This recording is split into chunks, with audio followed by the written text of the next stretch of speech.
The petition of December 18, 1764 from the Virginia House of Burgesses to the House of Commons marks Virginia's formal protest to Parliament. The petition was a response to the Sugar Act taxes and the anticipated Stamp Act. To the Honourable the Knights, Citizens, and Burgesses of Great Britain in Parliament assembled. The remonstrance of the Council and Burgesses of Virginia. It appearing by the printed votes of the House of Commons of Great Britain in Parliament assembled that in a committee of the whole House, the 17th day of March last, it was resolved that towards defending, protecting, and securing the British colonies and plantations in America, it may be proper to charge certain stamp duties in the said colonies and plantations, and it being apprehended that the same subject, which was then declined, may be resumed and further pursued in a succeeding session. The Council and Burgesses of Virginia, met in General Assembly, judge it their indispensable duty, in a respectful manner but with decent firmness, to remonstrate against such a measure, that at least a cession of those rights, which in their opinion must be infringed by that procedure, may not be inferred from their silence, at so important a crisis. They conceive it is essential to British liberty that laws imposing taxes on the people ought not to be made without the consent of representatives chosen by themselves, who, at the same time that they are acquainted with the circumstances of their constituents, sustain a proportion of the burden laid on them. This privilege, inherent in the persons who discovered and settled these regions, could not be renounced, or forfeited by their removal hither, not as vagabonds or fugitives, but licensed and encouraged by their prince and animated with a laudable desire of enlarging the British dominion, and extending its commerce.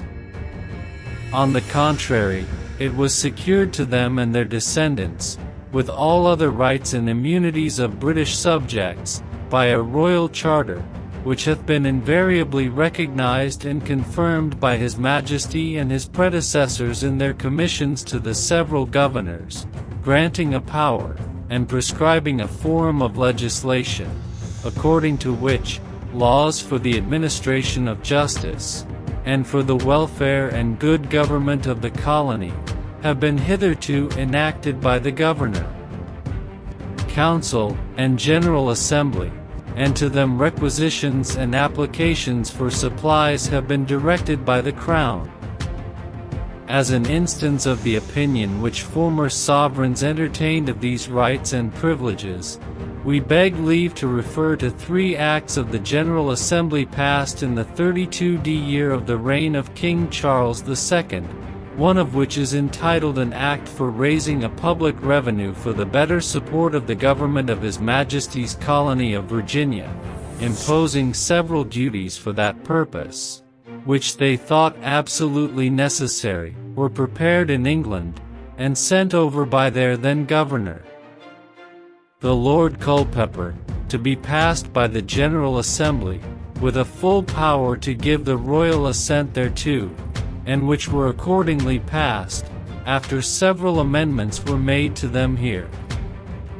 Thus, tender was His Majesty of the rights of his American subjects, and the remonstrants do not discern by what distinction they can be deprived of that sacred birthright and most valuable inheritance by their fellow subjects, nor with what propriety they can be taxed or affected in their estates by the Parliament, wherein they are not, and indeed cannot, constitutionally be represented.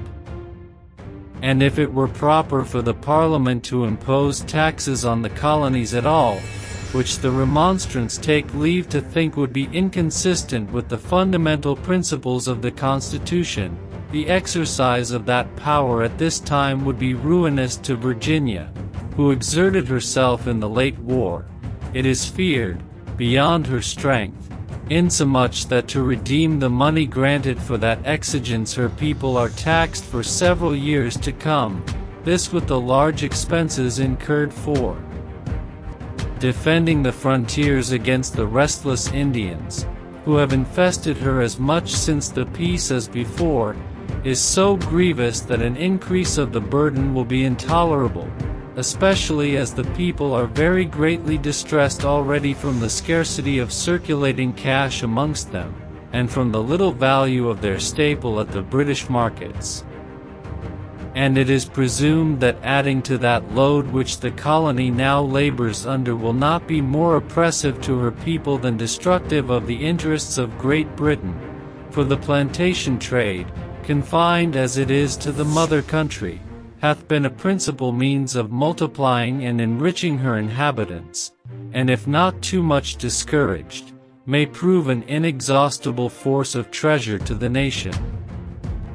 For satisfaction in this point, let the present state of the British fleets and trade be compared with what they were before the settlement of the colonies, and let it be considered that whilst property in land may be acquired on very easy terms, in the vast uncultivated territory of North America, the colonists will be mostly, if not wholly, employed in agriculture,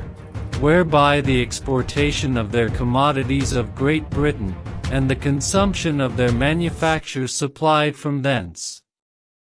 will be daily increasing.